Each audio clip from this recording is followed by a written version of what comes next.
नमस्कार प्यारे विद्यार्थियों, आप सभी 12वीं बोर्ड के विद्यार्थी ध्यान दें कि हमारा एक लेसन चल रहा था। लेसन का नाम है तौलिए। और तौलियों को लेकर के पति पत्नी के बीच में हुई तकरार का नतीजा क्या हुआ, आपने देखा पिछले वीडियो में कि जो वसंत की पत्नी है मधु, ये अपनी सफाई वाली एक सनक है, एक आदत है कि नहीं साहब जैसा मैंने कह दिया वैसा ही होना चाहिए।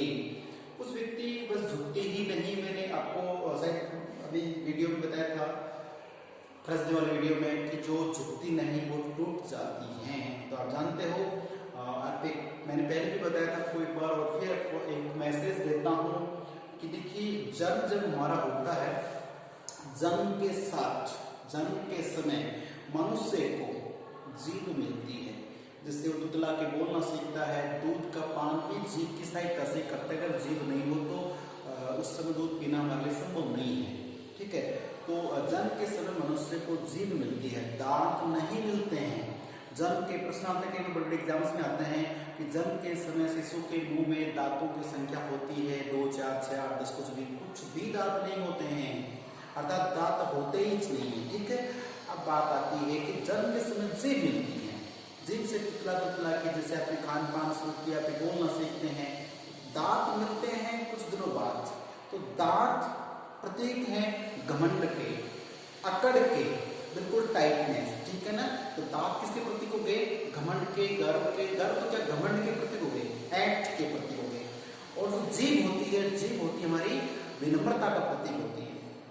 अब आप देखिए कि जीभ से आप किसी को दादा, मामा, नाना, चाचा, फूफा कितने प्यार से बोलते, सबसे आपका रिश्ता जुड़ जाता है। तो जीभ अपना काम कर रही है, हालांकि दांत भी अपना काम करते हैं। कोई भी हार्ड चीज है, कठोर चीज को आप चबा लेते हैं, चाहे अखरोट, बादाम, एक्सट्रा कुछ भी हो, अगर दांत नहीं हो तो भी प्रॉब्लम है।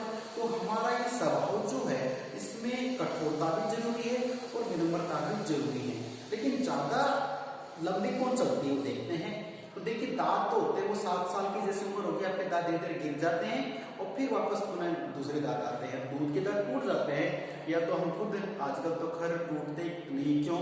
पहले के जमाने में हम जो लोग थे, या फिर घर में भी होंगे 20, 25, 30 साल के जो व्यक्ति हैं, तो हम लोग भागते दौड़ते थे, तो सब किसी ने लगाया पैर औंधे मुंह सीधे जमीन पे, रोड पे, तो आगे के 4 या कहीं से भी टूट जाते थे।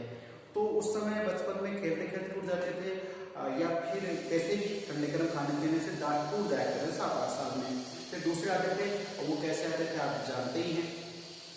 तो दांत टूट जाते हैं, फिर वापस आते हैं। लेकिन सोचिए कि एक उम्र होती है, वापस दांत आगे 15-20 साल के बाद आप क्या करेंगे? अब वो अगर टूटने लगे तो टूटने लगेंगे, फिर 15-20 साल बाद आते तो नहीं, 10-12 साल बाद आती नहीं है। अब नहीं आएंगे तो फिर वैसे प्रॉब्लम है। तो ये घमंड है जो हमें कहीं ना कहीं नुकसान देता है। और आप जानते हो कि वृद्धावस्था तक तो ये रहते भी नहीं है, और सोचो कि 2-4 रह भी गए वृद्धावस्था तक, तो मृत्यु के समय दांत हमारे साथ नहीं जाते हैं। जीभ मरने तक साथ रहती है, पूरी जिंदगी साथ निभाती है, अच्छा बुरा कह करके अपनी जिंदगी को अच्छा बनाती है। और मरने के समय भी साथ में जीभ जल जाती है, कोई दिक्कत नहीं। लेकिन दांत जो होते हैं ना, उनको तो मरने के उपरांत भी हमारे जो घर परिवार के लोग होते हैं, वो शमशान घाट में जाकर कहते हैं ना, फूल चुनना।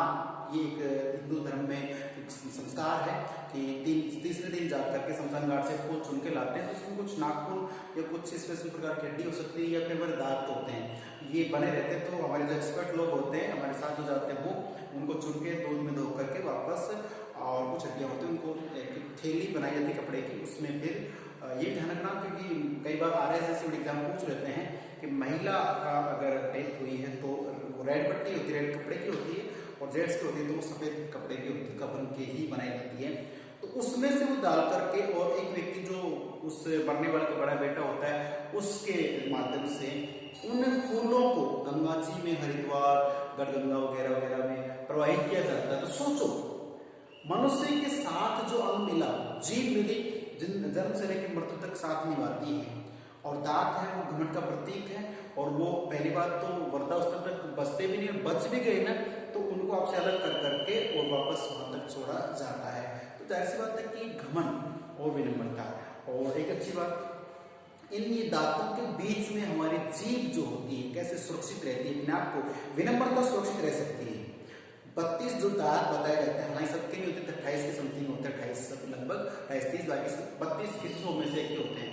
32 दांतों के बीच जो जीभ है अपने आप को सुरक्षित कर पाती है, उसके अंदर फ्लेक्सिबिलिटी है, मुड़ सकती है। दांत जो हैं वो कठोरता का, घमंड का प्रतीक होते हैं, जो कई बार नुकसान दे देते हैं। ठीक है, तो मेरा मतलब ये था कि हमें लचीलापन भी हमें रखना चाहिए, कठोरता भी रखनी चाहिए, लेकिन समय परिस्थिति के अनुसार। मधु जो है वो क्या करते हैं, अपनी बात पे अड़ जाते हैं कि नहीं जी ये तौलिया इस चीज का है तो उसी में यूज करना है, ये यहाँ रखा ही क्यों अपने। तो ऐसे हमारे घरों में भी ऐसा चलता रहता है। तो ये पाठ यही बताता है कि किसी वस्तु विशेष को लेकर, व्यक्ति विशेष को लेकर जिद करना गलत है।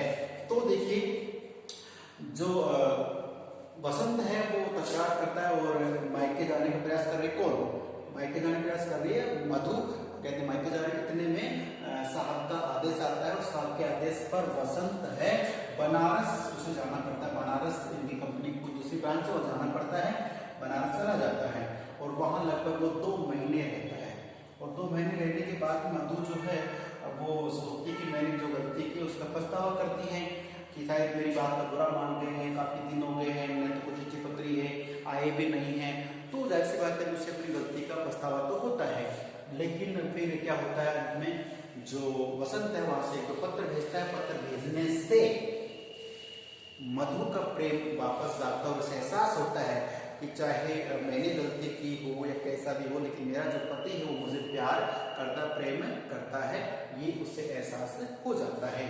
और फिर अपने आप को वो चाहती है कि अपनी सफाई पसंद सनक जो आदत है उसको छोड़ना चाहती है, वो बदलने का प्रयास करती है। और उसी समय तो उसने बदलने का प्रयास किया है, तो घर में जो भी है सिस्टम नॉर्मल रख लेती है। और उसी समय इसकी कॉलेज की सहेलियां हैं, एक का नाम है सुरो और एक का नाम है चिंती। ये दोनों है दिल्ली आई हुई उधर, और दिल्ली का ये पूरा दृश्य है। तो दिल्ली में आई है, दिल्ली में ये अपने मलिक चाचा के यहाँ कनाट प्लेस में ठहरती। प्रश्न आएगा कि सुरो और चिंती है वो कहाँ ठहरती दिल्ली में, तो ये मलिक चाचा के यहाँ पे कनाट प्लेस में ठहरती। प्रश्न का उत्तर ध्यान रखना, पाठ पढ़ेंगे। तो सुरो चिंती आती हैं और आकर के उसके पास बैठती हैं। तो इन दोनों का इसने बड़ी गर्म जोशी के साथ स्वागत किया और बड़ी मधुरता के साथ इनका मतलब मेहमाननवाजी की है। तो ये दोनों पूछ लेती कि अरे वाह कमाल है, तू कैसी थी और ये क्या क्या बना रखा है। तो कहती छोड़ो कल की बातें, और दोनों को लेकर के रजाई के अंदर बैठती तीनों सहेलियां, और जो इनकी नौकरानी है शायद कमला के नाम से जो भी, तो उसको चाय की प्याली के लिए कहती है और चाय वहां पे आती है। तो वो ये दोनों कहती है अरे बिस्तर में चाय पिएंगे तो बिस्तर में गिर जाएगी। वो कहती गिर जाएगी, गिर जाएगी, क्या दिक्कत है, धो लेंगे, तुम तो बैठो पियो। पर कल तक जो सिद्धांत पे चलती थी, नहीं खाना वो नीचे खाइए, टेबल पे खाइए, यहाँ कीजिए वो कीजिए, अब नॉर्मल हो गई है। तो सुनो चिंती और सब बैठ के बिस्तर में ही चाय पीते हैं और पहले की कॉलेज की बातों को याद कर दूसरे से हंसी मजाक करते हैं, बड़ा अच्छा लगता है। तो ये दोनों देखते कि ये लड़की बदल कैसे गई है, क्योंकि जैसे कॉलेज के साथ तो जानते थे कि कैसी थी और आज ये कितनी बदल चुकी हैं। तो ये दोनों मजाक करते चाहिए जीजा जी का असर है कि आपको उन्होंने बदल दिया है। चलिए ये सारी बातें हो ही रही थी। उस समय जो है वसंत के पत्र आते हैं, वो पत्र पढ़ती हैं और बड़ा अच्छा लगता है उसको।